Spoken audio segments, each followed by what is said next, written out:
your governments, they don't care about you. Do you think David Cameron is gonna get caught in the street? De un hombre que perforó agujeros en la pared de su vecino para espiar la cuna de su bebé, hasta dos hombres que asesinaron a machetazos a un soldado en plena calle a la vista del mundo. 33 grabaciones perturbadoras, 7 niveles. Este es el iceberg de los incidentes más perturbadores captados por cámaras de seguridad. Comencemos por la punta del iceberg. Nivel 1. El incidente de Envy Castile.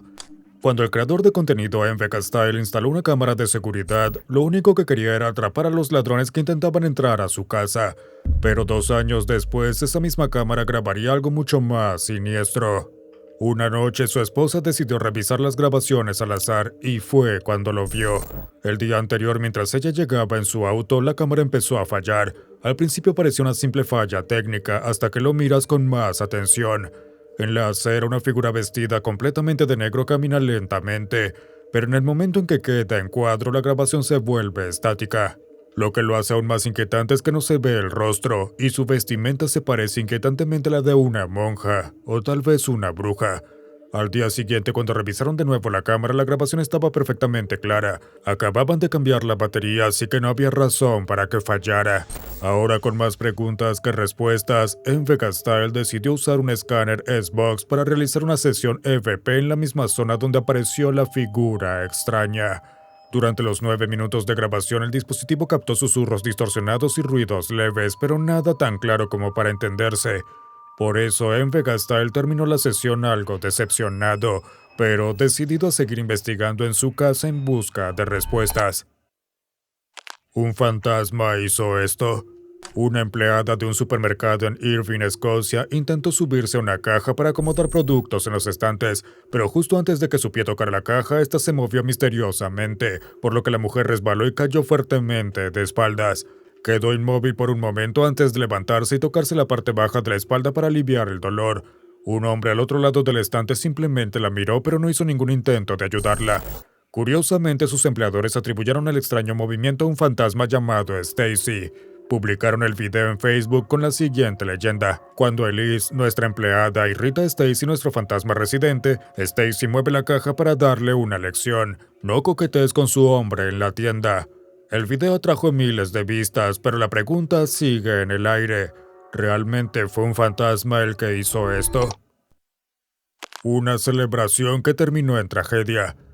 El 20 de abril de 2024, Brian Phillips dejó a sus hijos con su madre en una fiesta de cumpleaños en el Swan Boat Club en Berlin Township, Michigan. Pero solo una hora después regresó para encontrar sus cuerpos sin vida. Durante la fiesta, los invitados, tanto adultos como niños, estaban sentados alrededor de una mesa comiendo y celebrando cuando todo cambió. De repente, una camioneta atravesó la pared avanzando casi 8 metros dentro del edificio y arrollando todo a su paso.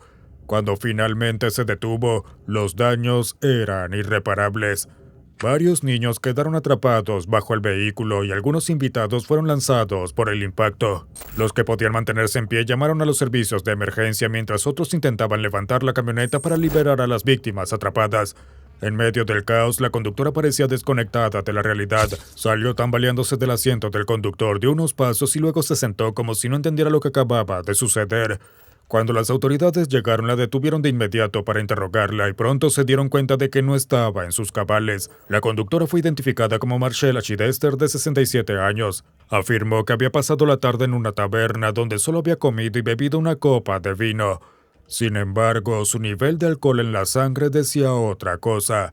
El límite legal en Michigan es de 0.08, pero su prueba arrojó un resultado de 0.18, más del doble permitido.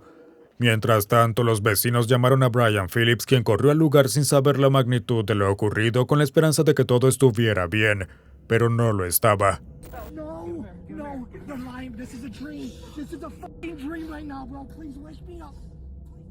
Su esposa María y su hijo mayor Jaden fueron trasladados en helicóptero al hospital con heridas graves. Un pulmón colapsado, costillas rotas, una escápula fracturada y múltiples cortaduras y moretones. Pero lo peor aún estaba por saberse. Sus 2 hijos menores, Alan y Zane Phillips, habían muerto en el acto, personas con las que había estado apenas unas horas antes. En total, más de una docena de personas resultaron gravemente heridas en el accidente. A pesar del video de seguridad y del resultado de alcohol en la sangre, Marcella insistió en que no estaba ebria y que solo había bebido una copa de vino. Pero los investigadores no se detuvieron allí. Cámaras de seguridad en su casa la mostraban regresando de la taberna esa misma tarde con una copa de vino en la mano. Minutos después chocó contra el auto de un vecino y poco después se estrelló contra el Swan Boat Club, que estaba solo unas cuadras. Durante el juicio, la defensa argumentó que el accidente no fue causado por el alcohol, sino por problemas nerviosos en sus piernas, que su pie derecho pudo haberse dormido o atorado haciendo que presionara el acelerador en lugar del freno. Sin embargo, la corte rechazó ese argumento. Al final, Marcella Chidester fue condenada por 2 cargos de asesinato en segundo grado, 2 cargos por conducir en estado de ebriedad causando la muerte y 5 por conducir en estado de ebriedad causando lesiones graves. El 15 de mayo de 2025 fue sentenciada entre 25 y 50 años de prisión, con posibilidad de libertad condicional después de 25 años, en cuyo momento tendrá 92. La tragedia de la familia Watts. El 13 de agosto de 2018, Christopher Watts regresó a su casa y encontró que su esposa embarazada y sus hijas habían desaparecido. La última vez que las había visto fue el día anterior antes de irse a trabajar. Suplicó por televisión a la policía y al público que le ayudaran a encontrar a su familia, pero nadie estaba preparado para lo que estaban a punto de descubrir. Durante el fin de semana, Chris se había quedado en casa con sus hijas Bella y Celeste mientras su esposa Shannon estaba de viaje de negocios. Sin embargo, después de que regresó, dejó de responder a su amiga y compañera de trabajo Nicole, quien la había llevado a su casa. Al principio Nicole no le dio mucha importancia, pero cuando Shannon faltó a una reunión de trabajo y a una cita programada con el ginecólogo obstetra, comenzó a preocuparse. Por eso contactó a Chris y luego reportó su desaparición a las autoridades. Cuando la policía registró la casa, descubrió que no solo ella estaba desaparecida, sino que tampoco había rastro de las niñas. Sin embargo, el perro de la familia estaba ileso. El bolso de Shannon con sus llaves y medicamentos seguía allí. Su teléfono fue encontrado entre los cojines del sofá y su auto con los asientos infantiles dentro seguía estacionado en el garaje. Al revisar las grabaciones de cámaras de seguridad cercanas, los investigadores confirmaron que Shannon nunca salió de la casa, pero Christopher sí. La cámara de un vecino lo mostró cargando bidones de gasolina en la parte trasera de su camioneta antes de irse. Fue entonces cuando las sospechas sobre él comenzaron a crecer. Al ser interrogado, negó cualquier implicación en la desaparición de su familia. Por ello, la policía le realizó una prueba de polígrafo, la cual no superó. Poco después pidió hablar con su padre y confesó que había matado a su esposa embarazada. Sin embargo, afirmó que lo hizo en un arranque de ira después de haberla sorprendido estrangulando a sus hijas.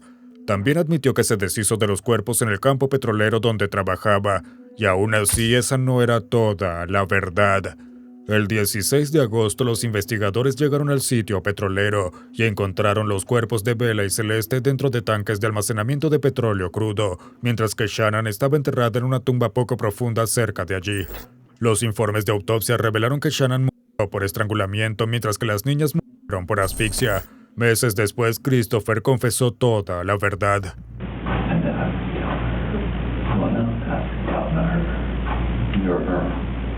Había discutido con Shannon y la asesinó durante el enfrentamiento. Mientras envolvía su cuerpo en una manta, Bella entró y fue testigo de lo que había ocurrido. Para encubrir su crimen, cargó a los 3, el cuerpo de su esposa y a sus hijas aún vivas, en su camioneta y condujo hasta el campo petrolero. Allí terminó con la vida de ambas. Bella, la mayor, suplicó y luchó por su vida, pero el hombre que debía protegerla estaba decidido a quitársela. El 19 de noviembre de 2018, Christopher Watts fue condenado a 5 cadenas perpetuas sin posibilidad de libertad condicional. Nivel 2. Hombre intenta jalar a una barista por la ventanilla del autoservicio. En un autoservicio pueden pasar muchas cosas. A veces es una cadena de pagar al de atrás, otras veces un cliente grosero. Pero en Bikini Expresso en Auburn, las cámaras de seguridad captaron un intento de secuestro. Cerca de las 5 de la mañana de un lunes, una barista que estaba de turno trabajaba sola cuando una camioneta entró al autoservicio. Se inclinó por la ventanilla para entregarle el cambio al hombre cuando de repente la agarró por la muñeca, intentó ponerle una brida por la cabeza y trató de jalarla hacia afuera por la ventana. Por suerte logró soltarse y cerró la ventanilla con rapidez y llamó a la policía. Después de que el video se publicó, varias personas llamaron al departamento de policía de Auburn para dar pistas que rápidamente los llevaron al sospechoso. Tenía un tatuaje en el antebrazo izquierdo que parecía decir Chevrolet. Con la ayuda de las denuncias y el rastreo por cámaras de tráfico, los investigadores lo identificaron como Matthew Darnell, de 38 años. Cuando la policía registró su camioneta, encontró una brida que había usado contra la barista. Más tarde también hallaron un paquete de bridas en su dormitorio. Las autoridades creyeron que la eligió como objetivo porque estaba trabajando sola y porque él le llevaba una gran diferencia de peso. Darnell fue arrestado y acusado de secuestro en segundo grado. Craig Bonello. En junio de 2016, una madre y su hija de 13 años estaban comprando en una tienda Dollar General en Hernando, Florida, cuando su día normal dio un giro aterrador. Las cámaras de seguridad las mostraron recorriendo los pasillos cuando Craig Bonello, de 30 años, pasó junto a ellas empujando su carrito. Después de mirar a su alrededor, se lanzó sobre la niña, la agarró e intentó llevársela a la fuerza, pero su madre no estaba dispuesta a soltarla. Se aferró con fuerza a su hija, negándose a dejar que Craig se la llevara. El forcejeo duró varios segundos de mucha tensión hasta que el gerente de la tienda intervino y ayudó a liberar a la niña. Craig salió corriendo de la tienda, pero no llegó lejos. Afuera, la madre y el gerente le pidieron ayuda a un agente que estaba fuera de servicio, quien persiguió a Craig en su vehículo. Fue arrestado minutos después y acusado de secuestro y abuso infantil.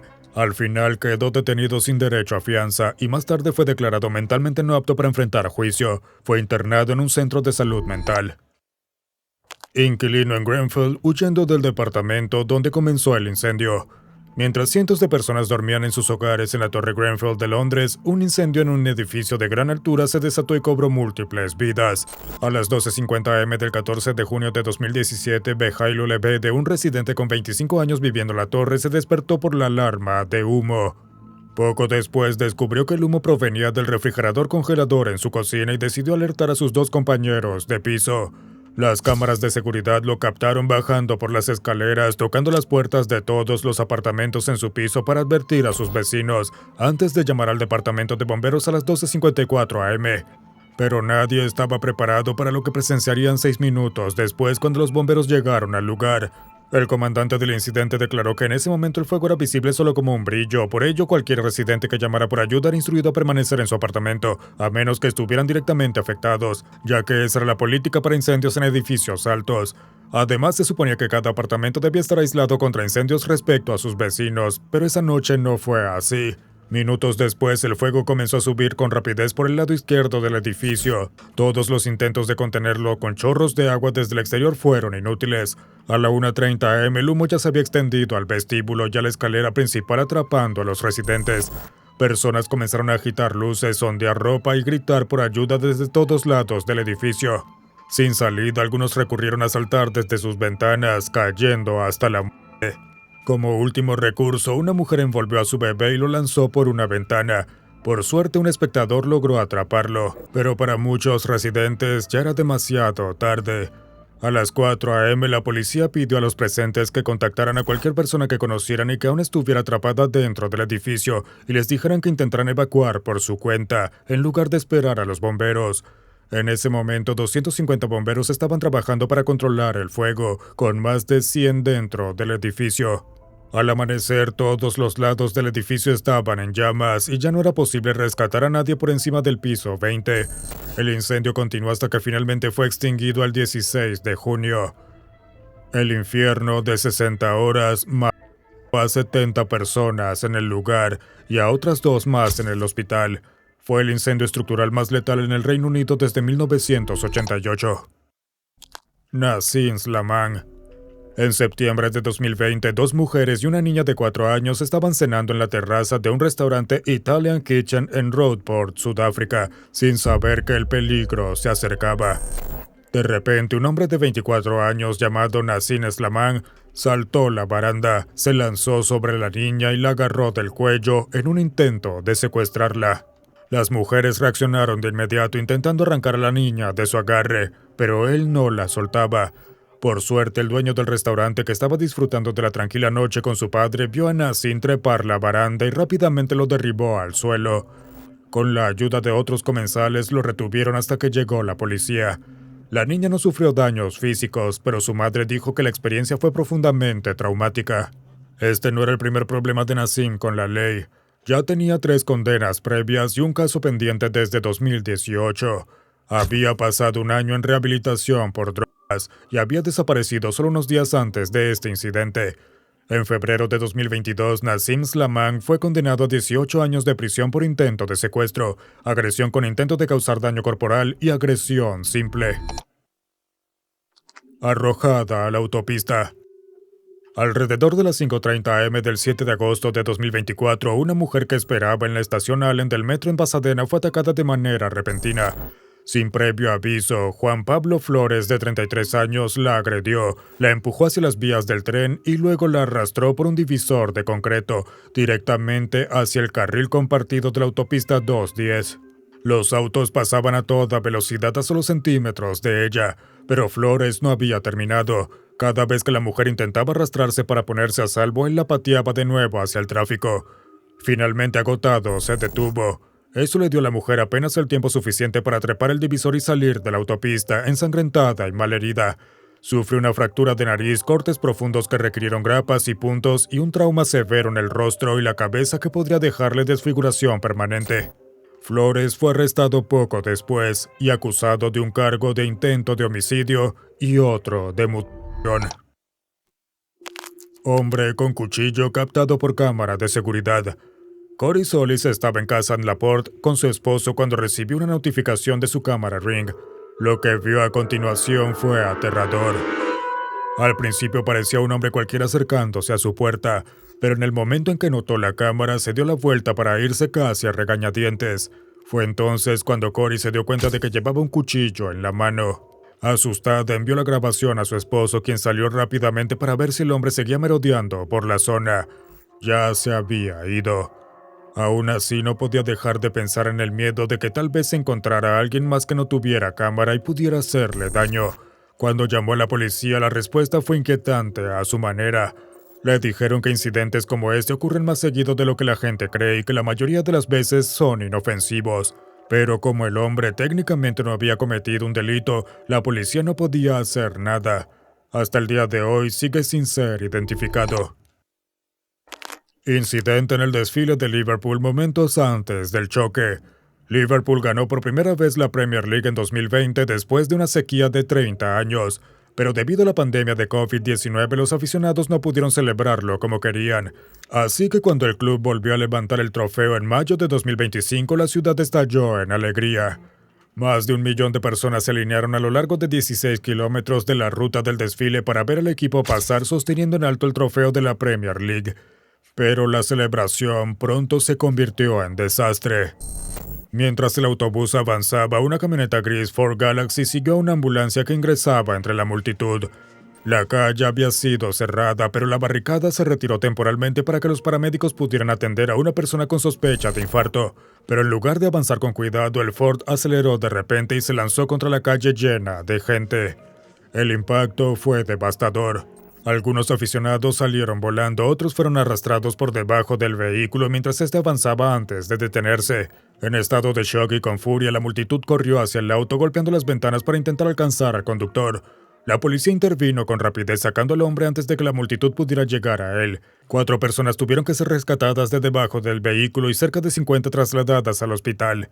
El conductor fue identificado como un hombre británico blanco de 53 años residente del área de Liverpool. Fue arrestado bajo sospecha de conducción peligrosa y de manejar bajo los efectos de sustancias. Fans de lo abisal, antes de descender más en este iceberg, si están buscando más contenido escalofriante, no se pierdan nuestro video donde exploramos algunos de los crímenes más perturbadores cometidos por streamers. Ahora pasemos al siguiente nivel. Nivel 3. Los últimos movimientos de Sam Heslop.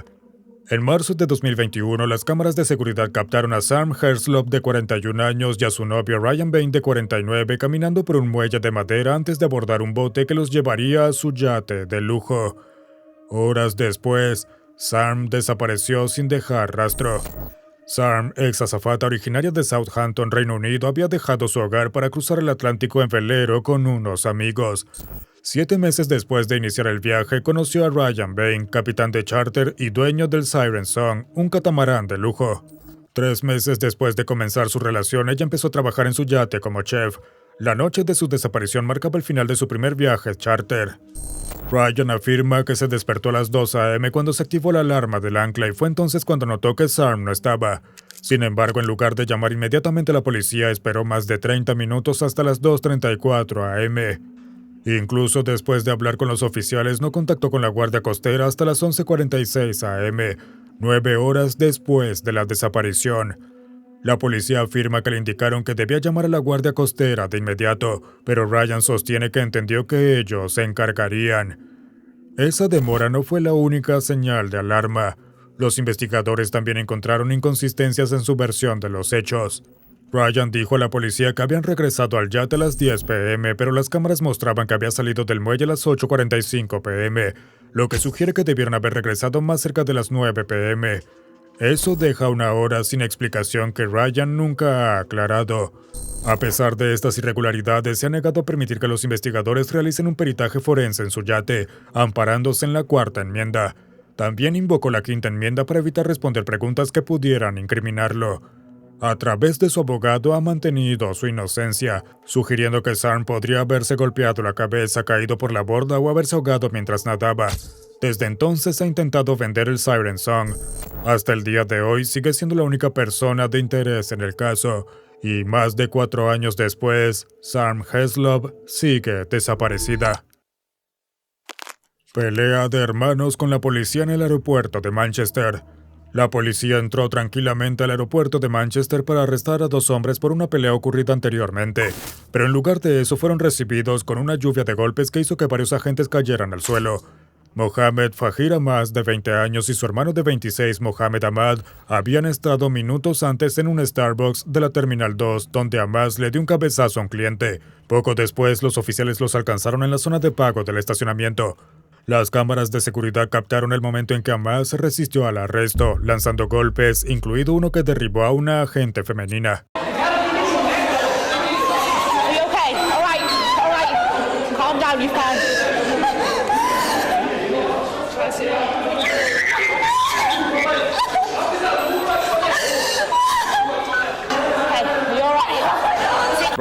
Su hermano intervino de inmediato propinando 6 golpes a un agente armado antes de ser reducido.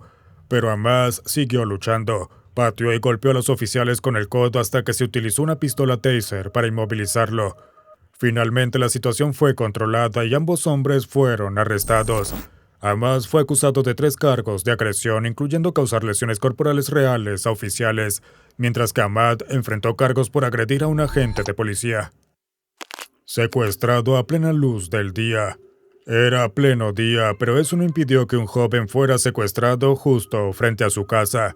A las 11 a.m. del 6 de marzo de 2024, una camioneta roja se detuvo frente a una vivienda en Bradford, West Yorkshire. Las cámaras de seguridad mostraron a la víctima caminando hacia un callejón lejano. Delante de él iba un hombre con un chaleco de alta visibilidad, ajustándose los guantes como si se preparara para trabajar. En el momento en que entraron al callejón, los hombres que esperaban en la camioneta lo siguieron. Uno vestía una chaqueta azul y otro también llevaba un chaleco de alta visibilidad. El último hombre se detuvo un instante y luego corrió para unirse al grupo. Segundos después, el caos estalló en la calle. Los hombres salieron cargando a la víctima, quien se aferró desesperadamente a una tubería de desagüe, luchando con tanta fuerza que la arrancó de la pared antes de ser obligado a entrar en la camioneta. Un vecino que escuchó el alboroto revisó su cámara después, pero para entonces los secuestradores ya se habían ido. La policía logró arrestar a un hombre relacionado con el caso, y la víctima fue encontrada con costillas rotas y una fractura en la mandíbula. Tiroteo en una estación de servicio. En febrero de 2021 ocurrió un tiroteo en una estación de servicio en Hamilton. Sin embargo, en lugar de huir apresuradamente, el tirador actuó como si fuera algo de rutina. Las cámaras de seguridad mostraron a un hombre tranquilamente cargando gasolina cuando otro hombre con una chaqueta blanca se acercó a él. Después de lo que pareció ser una breve discusión, el hombre de blanco regresó a su Audi y comenzó a irse. Pero justo cuando pasó al lado del surtidor, el hombre que estaba cargando gasolina de repente disparó múltiples tiros contra su auto, antes de caminar con calma hasta la caja para pagar, actuando como si nada hubiera pasado. Cuando la policía más tarde contactó a la víctima, él se negó a continuar con el caso. Aún así, los investigadores encontraron al responsable identificándolo como Javal Williams Pownall, de 30 años. Días después fue arrestado y acusado de múltiples delitos, incluyendo posesión de un arma de fuego prohibida, uso imprudente de un arma de fuego y transporte y almacenamiento inadecuado. Hombre se defiende de 4 ladrones de autos. El 10 de abril de 2023, unos ladrones intentaron robar un auto directamente del camino de entrada de su dueño, pero no lo lograrían. Al menos no sin una pelea. Las cámaras de seguridad muestran un auto rojo estacionado ordenadamente en la entrada cuando un hombre se acerca trotando con un teléfono en la oreja. Abre la puerta del conductor, se sienta y está a segundos de arrancar, cuando el dueño de la casa aparece corriendo. El propietario lo saca del asiento de un tirón, lo agarra del hoodie y ambos comienzan a pelear. Segundos después, otros 2 hombres corren hacia la pelea. Uno le da una patada en la cabeza al dueño mientras el primer atacante lo mantiene en el suelo. A pesar de los golpes, el propietario se niega a soltarse. El segundo ladrón se quita un zapato y comienza a golpearlo mientras el tercero solo observa. Momentos después, un cuarto se une a la agresión lanzando puñetazos mientras la pelea se intensifica. Seguían forcejeando cuando una mujer gritó que llamaría a la policía, y en segundos los 4 hombres huyen del lugar, subiendo a un sedán azul y marchándose a toda velocidad. El dueño del auto solo sufrió heridas menores, pero como los 4 atacantes llevaban mascarillas, ninguno ha podido ser identificado. Nivel 4. Estrella de Gran Hermano pelea y prende fuego a un hombre. Las estrellas de reality shows no suelen ser ajenas a la controversia, y Simone Reed, quien participó en la temporada 18 de Gran Hermano UK, no fue la excepción. En 2024, después de que una amiga la retara, se de una oficina de empleo. El acto fue publicado en internet y se volvió viral, pero su siguiente escándalo ya no sería inofensivo. Tras una discusión en un pub donde supuestamente amenazó con incendiar el lugar, Simone Reed, de 36 años, y su amigo Carl Wilde se dirigieron en auto a una gasolinera cercana, pero no estaban allí por su vehículo. En la gasolinera, Reed se quedó mirando mientras Carl lanzaba un cóctel molotov contra un hombre llamado David Broughton, que estaba a solo unos metros de distancia. La botella golpeó a David en la cabeza y se prendió fuego de inmediato. Al caer al suelo gritaba y rodaba desesperadamente tratando de apagar las llamas. Al final un testigo corrió a ayudar, le arrancó la camiseta en llamas y logró extinguir el fuego. Mientras tanto, Carl Wilde irrumpió en un bar cercano, atacó a varias personas y destrozó muebles. Mientras los clientes aterrados huían para ponerse a salvo, él robó la caja registradora. 3 personas resultaron heridas y fueron llevadas al hospital. Simone Reed fue arrestada más tarde y acusada ante el tribunal. Rompió en llanto y admitió haber incitado el incendio. El juez le concedió libertad bajo fianza con arresto domiciliario nocturno entre las 7 p.m. y las 5 a.m., pero fiel a su estilo, solo unas semanas después publicó una foto en bikini en redes sociales mostrando con orgullo el brazalete electrónico que usaban para monitorear sus movimientos. Tragedia durante la procesión de Ganesh en Hassan. Ganesh Chaturthi es un festival hindú de 10 días que celebra el nacimiento del dios Ganesha, deidad de la sabiduría y la fortuna. Pero en el último día de las celebraciones de 2025, la alegría se convirtió en tragedia. El 6 de septiembre de 2025, cerca de las 8:45 p.m., durante una animada procesión, los devotos bailaban al ritmo de música festiva, y de repente un camión perdió el control al intentar esquivar una motocicleta que venía en sentido contrario. Aunque logró evitar la moto, el camión impactó a otro vehículo de 2 ruedas frente a él, atravesó un separador vial y se lanzó directamente contra las multitudes de fieles. El impacto fue devastador. 20 personas resultaron heridas, varias de ellas de gravedad. 9 perdieron la vida, incluyendo 5 estudiantes universitarios y algunos aldeanos locales. El conductor del camión, identificado como Bhuvanesh, fue detenido posteriormente. Los devotos que celebraban Ganesh Chaturthi aún están en shock por lo rápido que las festividades se tornaron horribles. Hombre mata con machete al padre de un adolescente. Como cualquier padre, Kevin Ward haría lo que fuera para proteger a su hijo, incluso si eso significaba perder la vida. Dylan Ward, de 19 años, formaba parte de una pandilla en su ciudad natal de Castle Bromwich, en Reino Unido, pero las alianzas pronto se convirtieron en rivalidades. Dylan se enemistó con 4 miembros de su grupo: Leighton Williams, Tyrone Hollywood, Aaron Coates y Rushard Williams Reed. En lugar de dejarlo ir, se obsesionaron con matarlo.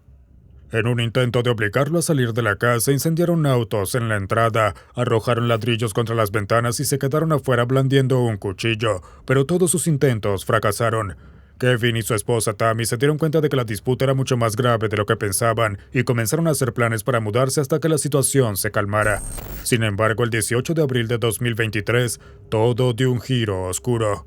Las cámaras de seguridad captaron a Kevin saliendo de un KFC con comida en la mano y caminando hacia un Vauxhall Corsa conducido por su hijo. Momentos después de que subió al auto, un Ford Kuga conducido por Tyrone los embistió de costado. Al darse cuenta de que estaban acorralados, Dylan aceleró, iniciando una persecución de más de 1 kilómetro por las calles. Los constantes choques provocaron que se activaran las bolsas del aire del Corsa, obligando a Dylan a detenerse bruscamente. Presa del pánico, Dylan salió corriendo para salvar su vida mientras los 4 hombres lo perseguían con machetes en la mano, gritando órdenes como «mátalo y no lo dejen escapar». Por pura suerte, Dylan se encontró con un desconocido que le prestó su bicicleta eléctrica, lo que le permitió escapar. Mientras tanto, Kevin, desesperado por proteger a su hijo, se subió al auto robado de la pandilla e intentó atropellar a Tyrone, pero falló. Cuando el grupo se dio cuenta de que Dylan había escapado, dirigieron su furia contra Kevin. Lo persiguieron por la calle, aún gritando que lo rematarían. En un momento, Kevin intentó subirse a un auto azul que pasaba para ponerse a salvo, pero el conductor huyó en pánico. Tyrone continuó la persecución, blandiendo su machete y esperando el momento de atacar. Pronto los demás lo alcanzaron y rodearon a Kevin gritando «todos mátalo» mientras levantaban sus machetes. Después de acorralarlo, Layton apuñaló a Kevin en el pecho y comenzó a sangrar gravemente, pero aún no habían terminado. Mientras Kevin yacía indefenso en el suelo, Tyrone agitó su machete frente a su rostro y luego lo apuñaló por segunda vez. Tras el brutal ataque, el grupo huyó del lugar y subió a un auto de escape estacionado varias calles a distancia. Las heridas de Kevin eran demasiado graves. Fue declarado muerto en el hospital ese mismo día. La policía de West Midlands lanzó una investigación exhaustiva. Descubrieron que el Ford Kuga había sido robado y tenía placas falsas, pero eso no fue suficiente para ocultarlos. Gracias a cámaras de seguridad, testimonios de testigos y rastreo por cámaras ANPR, los investigadores identificaron a los 4 implicados. En 2024, Layton Williams y Tyrone Hollywood fueron declarados culpables y condenados a cadena perpetua, con penas mínimas de 29 y 19 años respectivamente. Aaron Coates fue condenado por homicidio y sentenciado a 21 años, mientras que Rushan Williams Reed fue hallado culpable de conspirar para matar a Dylan y condenado a 13 años y medio de prisión. Mujer asesinada a tiros en plena calle en México. En el barrio de Balcones de Oblatos, una confrontación entre un hombre y su exesposa de 28 años terminó en tragedia. En julio de 2025, el hombre llegó en un auto blanco y se estacionó frente a la casa de su exesposa Carla. Caminó de un lado a otro durante unos segundos mientras hacía una llamada hasta que Carla lo vio. Furiosa, salió de su casa con una escoba y comenzó a golpear su auto, dándole al parabrisas y golpeando la carrocería. De repente, el hombre metió la mano en su auto y sacó un rifle de asalto, probablemente con la intención de asustarla. Pero Carla no retrocedió. Mientras continuaba enfrentándolo, él disparó tiros de advertencia al aire. Al ver que eso no la detenía, apuntó directamente a su cabeza y jaló el gatillo. La bala impactó de lleno. Carla colapsó de inmediato mientras él corría de vuelta a su auto y se daba a la fuga. Los familiares de Carla, que estaban dentro de la misma casa, escucharon los disparos y salieron corriendo. El caos estalló mientras vecinos se reunían para ayudar, pero ya era demasiado tarde. Carla murió en el lugar. El caso está siendo investigado como feminicidio y el sospechoso sigue prófugo. Hombre mata a su víctima de un solo golpe. Andrew Young, un hombre de 40 años, caminaba por una calle en Bournemouth, Reino Unido, cuando notó a un ciclista circulando por la acera. El ciclista, identificado más tarde como Victor Ibitoye, iba acompañado por la novia de su amigo. Andrew lo confrontó advirtiéndole que andar en bicicleta por la acera podía causar un accidente. Ambos intercambiaron algunas palabras acaloradas antes de que Victor decidiera continuar su camino. Mientras giraba para alejarse, apareció su amigo Lewis Gill. Justo cuando estaban por irse, Andrew dijo: «¿Por qué no regresas a la jaula?». Ese comentario cambió el rumbo de todo.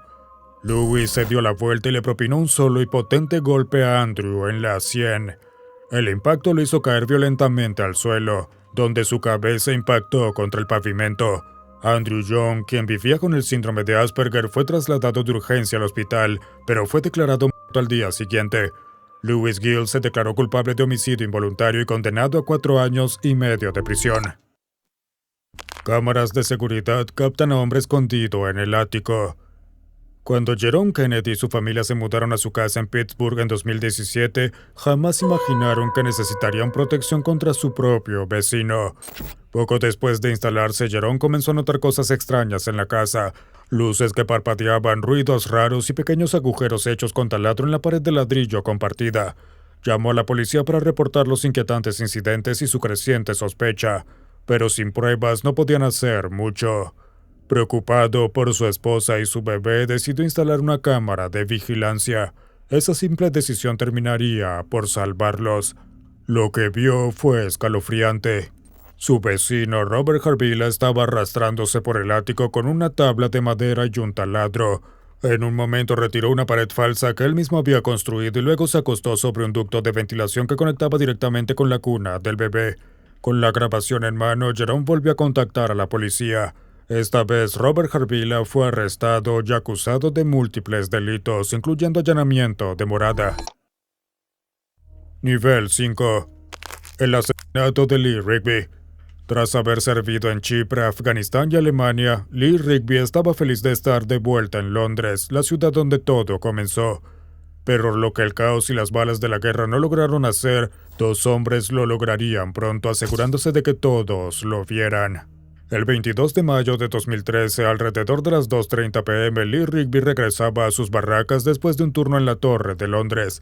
Mientras se preparaba para cruzar la calle hacia una tienda, un auto se desvió bruscamente y lo atropelló. Pero en lugar de ayudarlo, el conductor y el pasajero bajaron del vehículo decididos a terminar lo que el choque había iniciado. Los 2 hombres comenzaron a apuñalar y atacar el cuerpo de Lee con cuchillos y un cuchillo de carnicero. Al notar que los transeúntes no tenían una vista clara, arrastraron su cuerpo al centro de la calle para asegurarse de que todos pudieran verlo. Uno de ellos, aún sosteniendo un arma ensangrentada, animó a los testigos a grabar y a llamar a la policía. Entre los presentes conmocionados estaba Ingrid Loya Kenneth, una socorrista capacitada que bajó de un autobús pensando que se trataba de un accidente de tránsito. Al acercarse se dio cuenta de que la víctima ya estaba muerta. Aún así se quedó hablando con calma con uno de los atacantes, tratando de convencerlo de que soltara el arma, pero se negó. Mientras tanto, uno de los hombres comenzó a hablarle a la multitud. Con las manos manchadas de sangre y un arma en la mano, declaró que habían matado a Lee porque musulmanes mueren todos los días a manos de soldados británicos. Incluso le entregó a un transeúnte una nota escrita a mano de 2 páginas explicando los motivos, antes de quedarse en la escena esperando la llegada de la policía. Su objetivo no era escapar, era morir como mártires. Cuando llegó la policía armada, los hombres, uno con revólver y el otro con un cuchillo de carnicero, cargaron contra ellos. Los oficiales dispararon 8 veces hiriéndolos a ambos, pero ninguno murió. Fueron arrestados y trasladados a hospitales separados para recibir tratamiento. Los atacantes fueron identificados como Michael Olumide Adebolajo y Michael Oluwatobi Adebowale, ambos criados como cristianos antes de convertirse al Islam. Durante el juicio, Adebolajo admitió haberle quitado la vida a Lee Rigby, pero afirmó que no fue asesinato, llamándose a sí mismo un soldado de Alá. El 26 de febrero de 2014, ambos fueron condenados a cadena perpetua. Adebolajo recibió una sentencia de por vida sin posibilidad de libertad, mientras que Adebowale recibió una pena mínima de 45 años.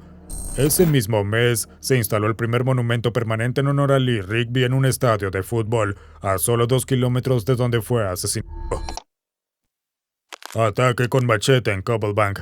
2 amigos, Dao Quang y Chola Cheg, caminaban de regreso a casa después de un partido de baloncesto con amigos en Cobblebank, Melbourne, cuando ambos fueron emboscados a solo 200 metros de distancia entre sí.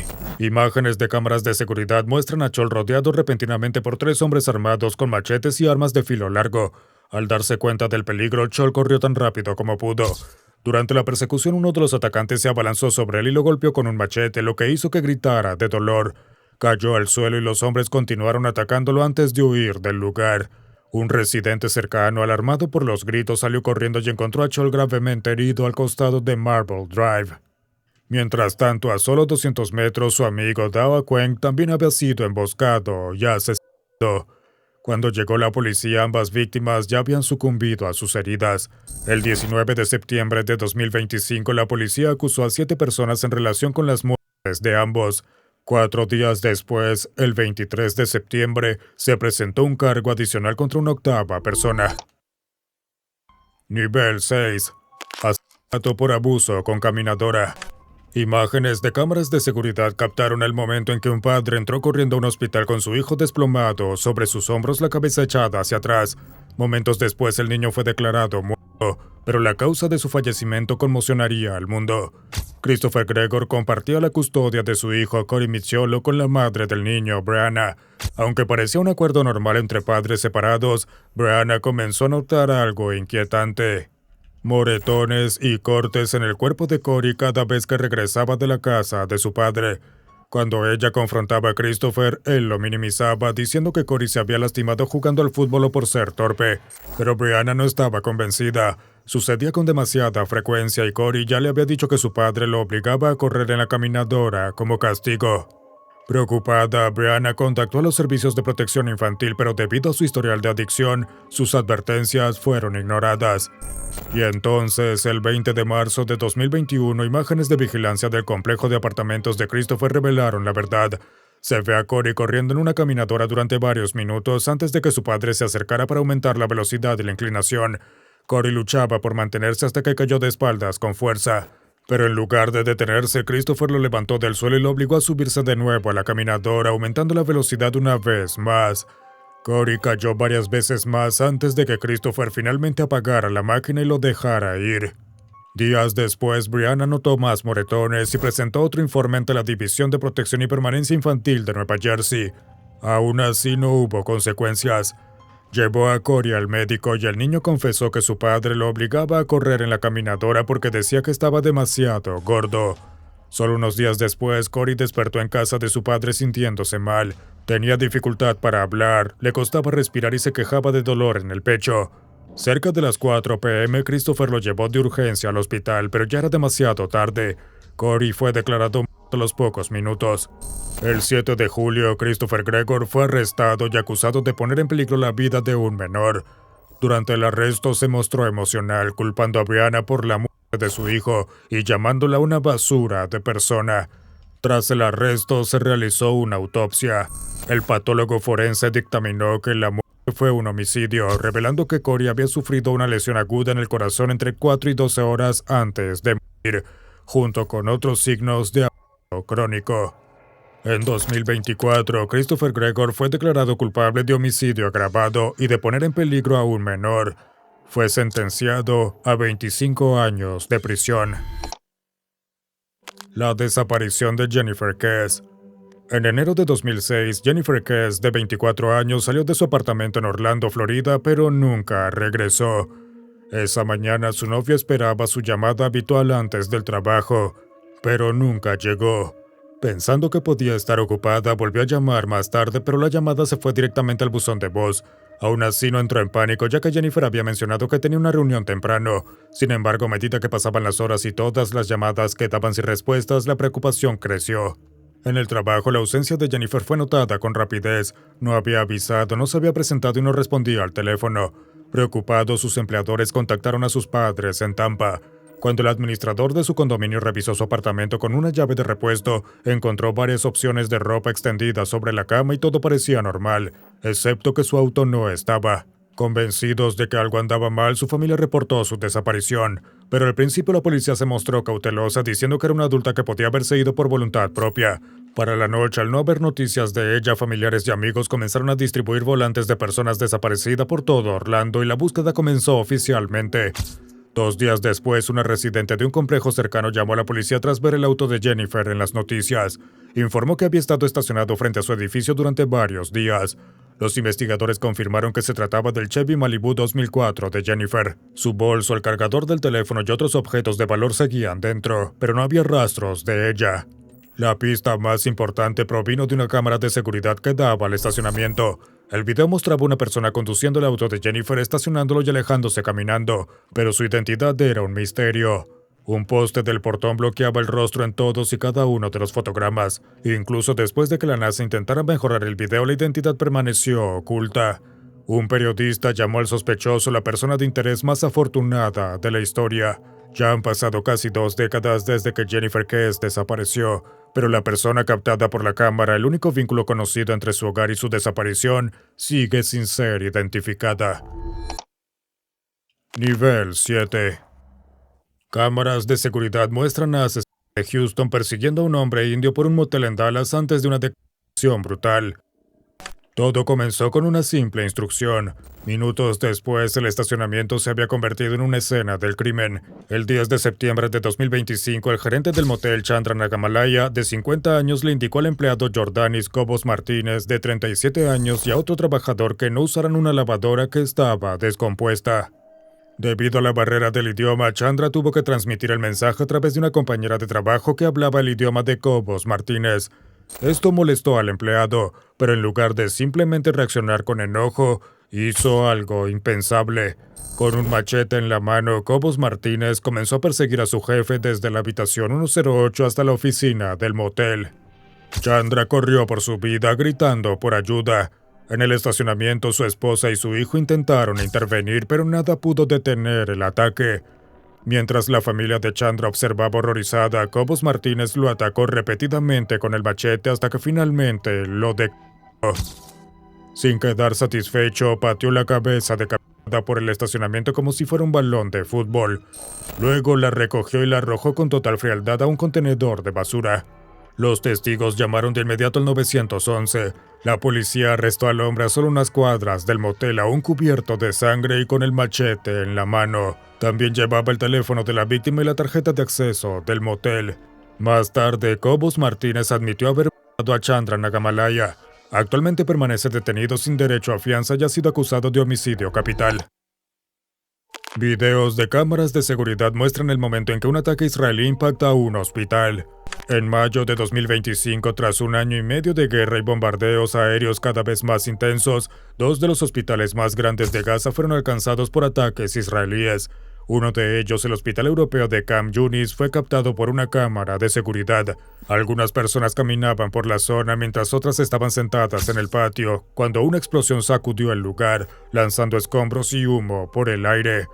Cundió el pánico. Los sobrevivientes que aún podían mantenerse en pie intentaron correr hacia un lugar seguro. La explosión dejó un cráter profundo cerca de la entrada y provocó que pacientes, personal médico y familias corrieran para ponerse a salvo. Israel afirmó que debajo del hospital operaba un centro de mando y control de Hamas y que ese era el objetivo del ataque. Las autoridades palestinas, sin embargo, negaron esa afirmación y lo calificaron como un ataque contra civiles y trabajadores de la salud. Analistas independientes también refutaron varios de los principales argumentos presentados por Israel en un video que publicaron como evidencia. Al menos 16 personas murieron y muchas más resultaron heridas. Para Gaza fue otro recordatorio de que incluso los lugares destinados a salvar vidas pueden convertirse en objetivos. Mujer ucraniana apuñalada en un tren. Irina Zarutska dejó Ucrania y se mudó a Estados Unidos después de la invasión rusa con la esperanza de encontrar seguridad y una vida mejor. En cambio, su vida fue truncada. Estaba sentada tranquilamente en un tren en Carolina del Norte usando una gorra y mirando su teléfono, cuando el hombre que estaba detrás de ella de repente la sujetó por el cuello.